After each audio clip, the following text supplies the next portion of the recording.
आखिर क्या हुआ जब अचानक अयोध्या पहुंचा सैकड़ों नागों का झुंड। इनका संबंध नागलोक से बताया जा रहा है।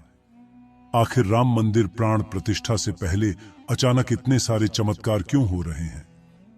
सबसे पहले गिद्धों का झुंड राम मंदिर के आसपास दिखाई दिया, जिसे जटायु के वंशज कहा जा रहा है। लोग इनकी पूजा कर रहे हैं। इसके बाद कुछ भालू अयोध्या में अचानक से देखे गए, जो कि जामवंत का प्रतीक है। लेकिन अब एक ऐसा चमत्कार देखने को मिल रहा है जो अयोध्या के लोगों के लिए ही खतरा साबित हो रहा है। आज की वीडियो में बहुत बड़े रहस्य से पर्दा उठने वाला है। आखिर राम जी का नागों के साथ क्या संबंध है? आखिर प्राण प्रतिष्ठा से पहले इतने सारे नाग एक के बाद अयोध्या में क्यों निकल रहे हैं, वो भी अलग अलग प्रजाति के। आगे बढ़ने से पहले अगर आप भी एक सच्चे सनातनी हैं तो इस वीडियो को लाइक करके कमेंट बॉक्स में जय श्री राम जरूर लिखें। 22 जनवरी सोमवार के दिन अयोध्या के नवनिर्मित राम मंदिर में होने जा रही रामलला की प्राण प्रतिष्ठा का सभी देशवासियों को बेसब्री से इंतजार है। राम जी के भव्य स्वागत की तैयारी जोरों शोरों पर है। यह तारीख कोई आम तारीख नहीं है, बल्कि इसके पीछे बहुत ही खास महत्व छिपा हुआ है। आखिर राम मंदिर की प्राण प्रतिष्ठा के लिए 22 जनवरी का समय ही क्यों चुना गया? इसके पीछे का रहस्य जानकर आपके भी होश उड़ जाएंगे। त्रेता युग में प्रभु श्री राम का जन्म अभिजीत मुहूर्त में हुआ था। 22 जनवरी सोमवार के दिन मृगशीर्ष नक्षत्र में अभिजीत मुहूर्त का संयोग बन रहा है। यही कारण है कि इस तिथि को रामलला की प्राण प्रतिष्ठा के लिए चुना गया है। साथ ही यह भी माना जा रहा है कि इस शुभ मुहूर्त में रामलला की प्राण प्रतिष्ठा करने से प्रभु श्री राम सदैव मूर्ति के अंदर विराजमान रहेंगे। लेकिन जैसे जैसे प्राण प्रतिष्ठा का समय नजदीक आ रहा है, वैसे वैसे अलग अलग प्रजाति के नाग अचानक ही अयोध्या में प्रकट हो रहे हैं, जो कि अयोध्या वासियों के लिए खतरा बनते जा रहे हैं। लेकिन गिद्धों का और भालुओं का संबंध तो प्रभु श्री राम से बताया जाता है। उन्होंने रामायण में उनकी सहायता भी की थी। लेकिन इन नागों का श्री राम के साथ क्या संबंध है? आज की वीडियो में इस रहस्य से पर्दा उठने वाला है। चौंकाने वाली यह है कि इनमें दो प्रजाति के नाग अलग अलग क्षेत्र में बार बार निकल रहे हैं, जिनका संबंध वासुकी और तक्षक नाग के साथ जोड़ा जा रहा है। ऐसा कहा जाता है प्रभु श्री राम के भाई लक्ष्मण साक्षात अनंत शेष नाग का रूप है, और वासुकी नाग, तक्षक नाग और शेष नाग तीनों ही आपस में भाई है, जिसमें तक्षक और वासुकी नाग पाताल में निवास करते हैं और शेषनाग बैकुंठ में भगवान विष्णु की सेवा करते हैं। तो अंदाजा लगाया जा रहा है कि जब प्रभु श्री राम अपने भाई लक्ष्मण यानी शेषनाग और माता सीता के साथ अयोध्या धाम पहुंच रहे हैं, तो क्या शेषनाग के दोनों भाई पाताल में से उनसे मिलने के लिए बार बार प्रकट हो रहे हैं? दोस्तों, यह रहस्य बहुत बड़ा है, क्योंकि अयोध्या के क्षेत्र से जब एक सांप को पकड़कर सुरक्षित इलाके में छोड़ा जाता है, तो वही सांप पुनः राम मंदिर परिसर में भी देखा जाता है, जिससे कई बार मजदूरों को भी काम करने में भय महसूस होता है। लेकिन जय श्री राम का नाम उन्हें हिम्मत देता है। आप भी नीचे कमेंट बॉक्स में जय श्री राम जरूर लिखें। लेकिन दोस्तों, प्रभु श्री राम का नागलोक के वीडियो के साथ क्या संबंध है, वह सच्चाई जानकर आपके पैरों तले जमीन खिसक जाएगी। क्योंकि पूरे घटनाक्रम को मल्टीवर्ड्स के साथ जोड़कर देखा जा रहा है, जिसे हिंदी में सृष्टि चक्र कहते हैं। मल्टीवर्स की सच्चाई जानकर आपके भी रोंगटे खड़े हो जाएंगे। जिस संसार में हम रहते हैं, वह सृष्टि व विनाश के चक्र से गुजरती है। इस संसार के प्रत्येक सृष्टि चक्र को एक कल्प कहा जाता है। हर कल्प के 4 युग या 4 भाग होते हैं। दूसरे भाग या त्रेता युग में राम अयोध्या में जन्म लेते हैं और रामायण करके फिर से बैकुंठ लौट जाते हैं। यानी कि अगर आप इस पृथ्वी पर अपना जीवन यापन कर रहे हैं, आप जो घटनाक्रम कर रहे हैं वही बराबर घटनाएं किसी और यूनिवर्स या कल्प में आपके ही रूप के साथ पुनः होने वाली है या फिर हो चुकी है आगे। मल्टीवर्ड्स की सच्चाई को साबित करने के लिए एक ऐसी पौराणिक घटना आपको बताएंगे जिसे जानने के बाद आपको भी मल्टीवर्स की सच्चाई पर यकीन होने लगेगा। इस दुनिया में केवल 3 विद्वानों को मल्टीवर्स को देखने की और उनमें जीने की, टाइम ट्रैवल करने की इजाजत दी गई है, जिसमें पहले है वासुकी नाग, दूसरे हैं तक्षक नाग और तीसरे हैं काक। देव तक्षक और वासुकी नाग के बारे में हम आपको बता चुके हैं, लेकिन सवाल उठता है आखिर काकभुशुंडी कौन है और आखिरी इन्हें प्रभु श्री राम ने अमर कैसे बनाया। वेदों और पुराणों के अनुसार काकभुशुंडी ने 11 रामायण और 16 महाभारत देखी ही हैं। वह कल्प के अंत तक अपने शाश्वत स्वरूप में जीवित रहेंगे। भगवान राम ने ही काकभुशुंडी को अमर बनाया था। कौए के रूप में अपने एक जन्म के दौरान काकभुशुंडी की मुलाकात बालक राम से हुई।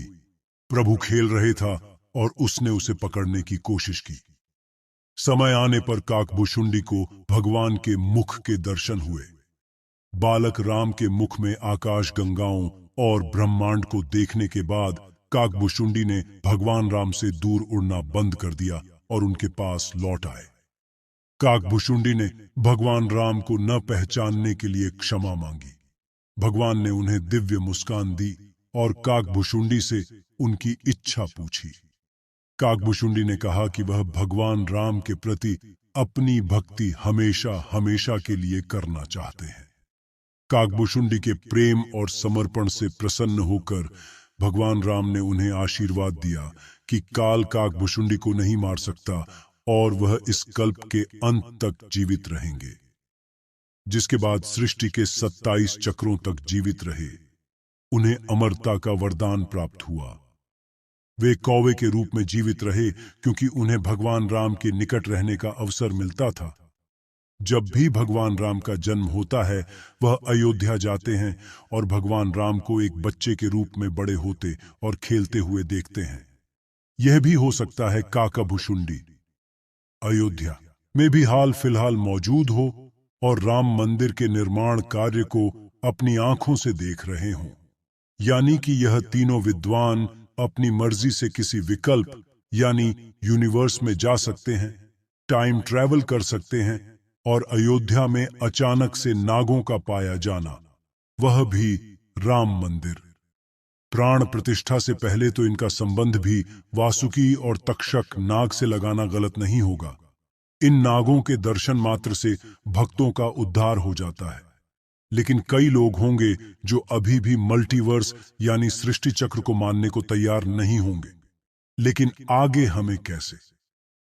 कहानी, एक ऐसी सच्ची कहानी आपको बताने जा रहे हैं जिसका संबंध रामायण से जुड़ा है और इसे जानकर आपको विश्वास हो जाएगा कि मल्टीवर्स वास्तव में होता है। जिस तरह दुनिया में आने वाला हर इंसान की मृत्यु निश्चित होती है, उसी तरह इंसान रूप में जन्म लेने वाले भगवान के अवतारों का भी इस धरती पर एक निश्चित समय है। वह समय समाप्त होने के बाद उन्हें भी अपने प्राण त्याग करके अपने लोक वापस लौटना पड़ा था। उसी प्रकार भगवान श्री राम भी इस लोक को छोड़कर वापस विष्णु लोक गए।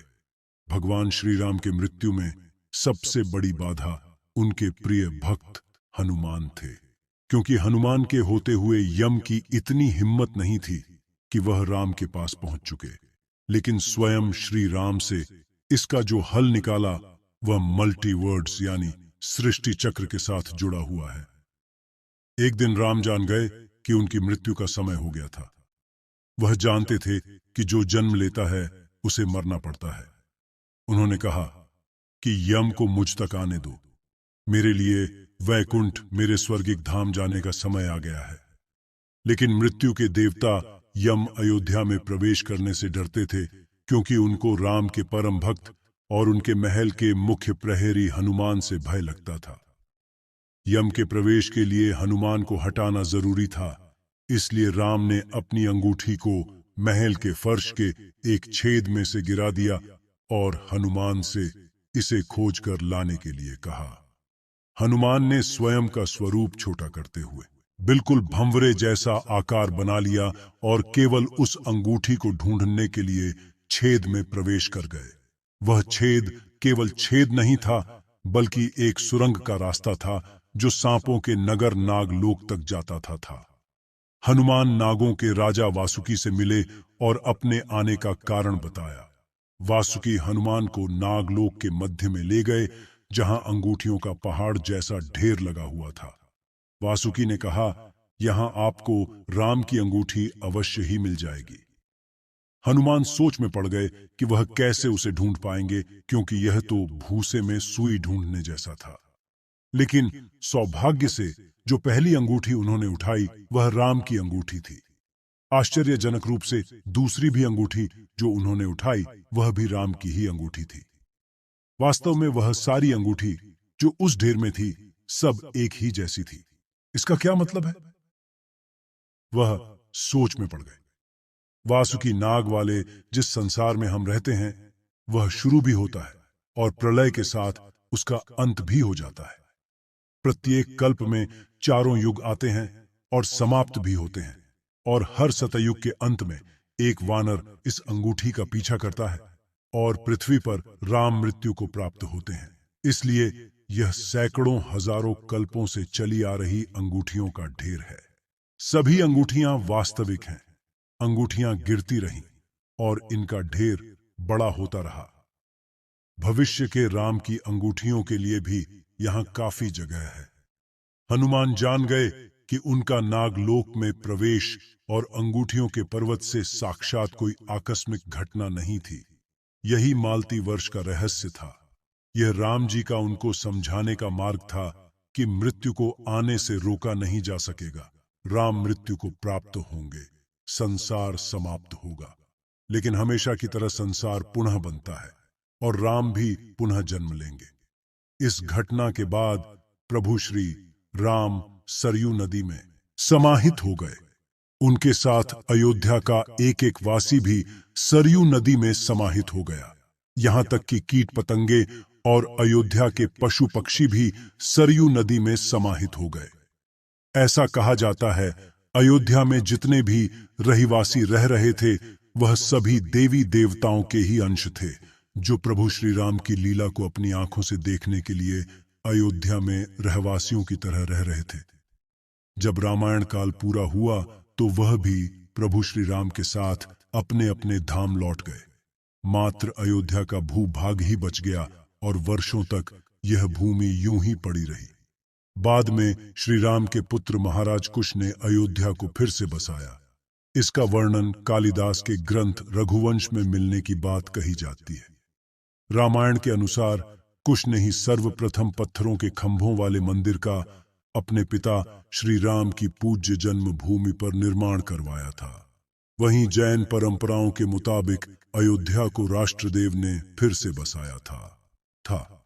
भविष्य पुराण के अनुसार उज्जैन के महाराज विक्रमादित्य ने ईसा पूर्व में एक बार फिर से दूसरी बार उजड़ चुकी अयोध्या का निर्माण करवाया। धार्मिक ग्रंथों के अनुसार उन्होंने अयोध्या में सरयू नदी के लक्ष्मण घाट को आधार बनाकर 360 मंदिरों का निर्माण करवाया था। वे भगवान विष्णु के परम भक्त थे और इसीलिए उन्होंने ही श्री राम जन्मभूमि पर एक भव्य मंदिर का निर्माण